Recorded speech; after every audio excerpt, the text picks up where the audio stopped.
नमस्कार, मी सुवर्णाच्या हॅपी होममध्ये परत एकदा तुमचं अगदी मनापासून स्वागत. आज खूप छान असा दिवस होता. मी आणि माझी मैत्रीण आम्ही माझ्या मैत्रिणीच्या मुलीचं लग्न आहे तिकडे जाण्यासाठी निघालो होतो. सगळी कामं भरभर दोघींनी आटोपून घेतली आणि निघालो. तिचा जवळच असं बंगला आहे पुढच्याच गल्लीत आमच्या. तिने खूप छान असं स्वागताची तयारी केलेली होती. खूप छान अशी रांगोळी काढलेली होती. तिचा बंगलाही खूप छान आहे. तिच्या बंगल्याला जे नाव आहे ना साक्षी, तिच्या मुलीचं पण नाव साक्षीचं आहे आणि साक्षीचंच लग्न आहे. तर घराच्या दरवाजासमोर पण छान रांगोळी. काही मैत्रिणी आधीच गेलेल्या होत्या. बघा सगळ्यांची किती छान अशी तयारी चालू होती. सगळ्याजणी मैत्रिणी अगदी लग्नाच्या तयारीला लागलेल्या होत्या आणि आज आहे ना तिचा वडेपापडाचा मुहूर्त होता. म्हणून आम्ही सगळ्या मैत्रिणींनी मिळून तिच्या मदतीला जाऊन लवकर जाऊन आम्ही वडेपापडचं मुहूर्त करणार होतो. तर बघा काही जणी छान अशा आधी आलेल्या होत्या आणि काही जणी वेळेवर येत होत्या. सगळ्यांनी फुलांच्या पाकळ्या वगैरे केल्या. त्याच्यानंतर कोणी सल्ले देत होतं कसं काढायचं काय काढायचं. मी पण थोडीशी मदत केली. ॲक्च्युली माझा वेळ तर खरा सगळा व्हिडिओ करण्यातच जात होता. मुलीची आई आहे. जांभळ्या कलरची साडी नेसलेली. तिचं नाव वैशाली आहे. आम्ही तिला प्रेमाने वैशूच म्हणतो. तर तिची खूप बिचारीची धावपळ चालू होती. जसं सगळेजण म्हणतील ना तसं ती करत होती आणि एक एक वस्तू काढून आणून देत होती. इकडे काही मैत्रिणी किचनमध्ये उभ्या होत्या ज्या की नंतरच्या नाश्त्याची तयारी करत होत्या. खूप छान असे आप्पे त्यांनी केलेले होते.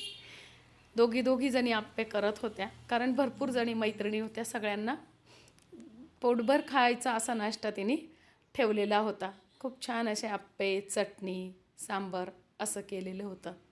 आणि मैत्रिणीची तर बिचारीची सारखी अशी धावपळ चाललेलीच होती. ती जसं कोणी म्हणेल तसा आवाज द्यायची आणि वस्तू काढून द्यायची. हे लागतं घ्या, ते लागतं घ्या. हे तिचं देवघर आहे. तिचं देवघर पण खूप छान आहे. तिला सगळ्या गोष्टींची आवडही आहे. आणि हे मुलीचे वडील म्हणजे मैत्रिणीचे मिस्टर, ते पण मुलीच्या लग्नासाठी खूप छान असे उत्साहाने तुम्ही जे सांगाल ते मी करतो असं म्हणून उभे होते. दोघांनी छान वड्याच्या ज्या बाऊले ना ते भरले होते वड्याच्या पिठाचं. दोघंही जण खूप उत्साहाने तयारी करून देत होते सगळ्यांसाठी. आणि हा तिचा भाऊ आहे. हा UKला असतो बघा. IT इंजिनियर, IT आहे तो पण. पण बहिणीचं लग्न म्हटल्यानंतर भाऊ कसा कुठलंही काम करायला तयार असतो तसाच हा आमचा दादू. ह्या तिची आई आहे. या पण उत्साहाने बसलेल्या होत्या. सांगत होत्या सगळ्यांना मुलींना असं करा तसं करा आणि सगळ्याजणी त्यांचं ऐकत पण होत्या. नंतर लगेच पापडाची पण तयारी चालू होती. वडे आणि पापडाचा मुहूर्त एकाच दिवशी करायचा ठरलेलं होतं. बघा मैत्रिणींनी किती सुंदर असं सगळ्यांनी मिळून डेकोरेशन केलेलं होतं. हल्ली असं छान वाटतं ना डेकोरेशन केलं की उत्साहात सगळे कामं होतात.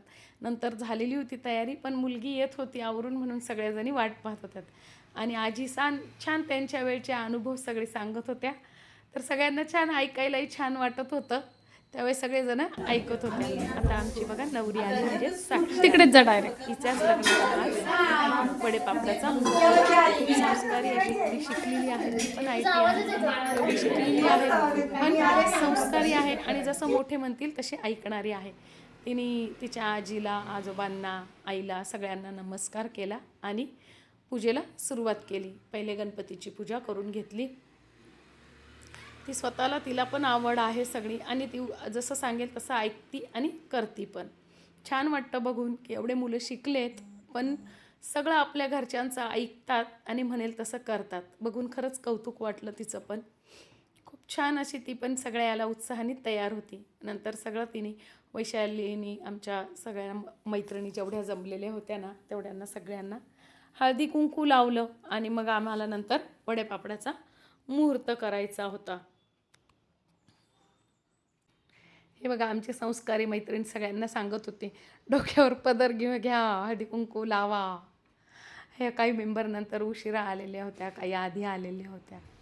तिने तिच्या आईवडिलांनाही आईला हळदी कुंकू लावलं, त्यांना नमस्कार केला आणि त्यांचे आशीर्वाद घेतलं. खरंच मोठ्यांचे आशीर्वाद शुभ कार्यात असणं खूप आधार वाटतो.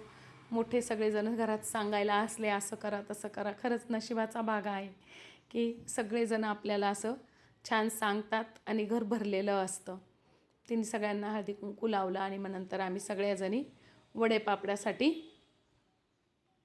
तयारीने बसलो होतो करायला. उशीर बराच झालेला होता, सगळ्यांना घरी जायची घाई पण झालेली होती, पण सगळं रीतसर व्हायला हवं म्हणून आमचा प्रयत्न चाललेला होता. दादू छान सगळ्यांची व्हिडिओ करत होता. बिचारा कुठे उभं राहायला जायला आणि सोफ्यावर उभं राहून त्यांनी शूटिंग केली होती.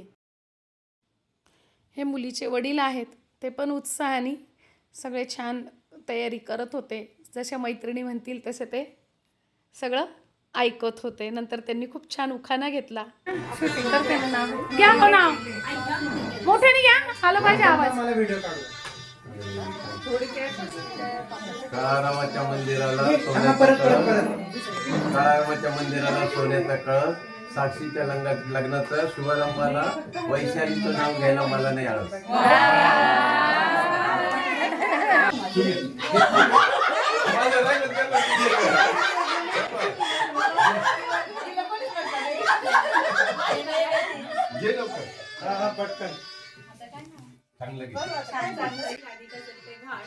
प्रकाशरावांचे नाव घेण्यासाठी साक्षीच्या वडे पापड्यांचा मांडलाय हात. इकडे बहीण भावाचं चाललं होतं छान. ती त्याला सांगत होती की बघ मी कसं नाव काढलंय. तोही सांगत होता दीदी छान काढलंय वगैरे. त्यांच्या दोघांचं छान बॉन्डिंग आहे, बघून छान वाटतं. बहीण भावाचं नातंच खूप छान असतं आणि जगावेगळंही असतं आणि असंच असावं पण कायम ते नातं.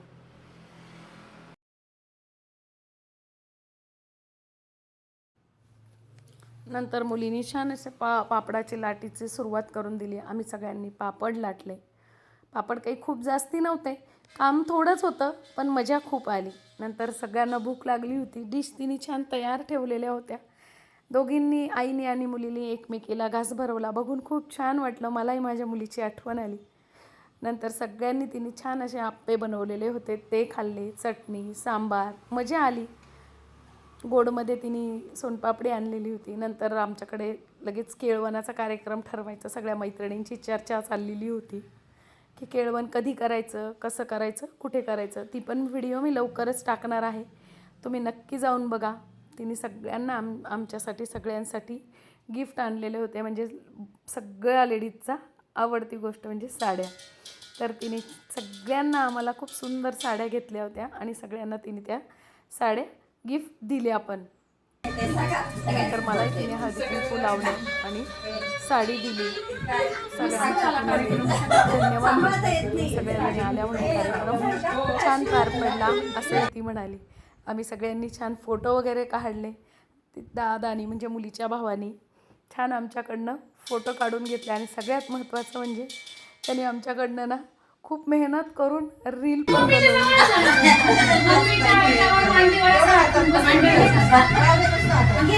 अरे तूच परत जायला परत म्हणा. तू ऐक ना, 1 2 3 म्हण. 3 म्हटल्यावर सगळ्या बरोबर म्हणतील. आता 1 2 3 माझ्या बोटाने कर. हां चालेल. रेडी? अगं तू देताना तुला दुसरं खायचं नाही, काही नको झालं.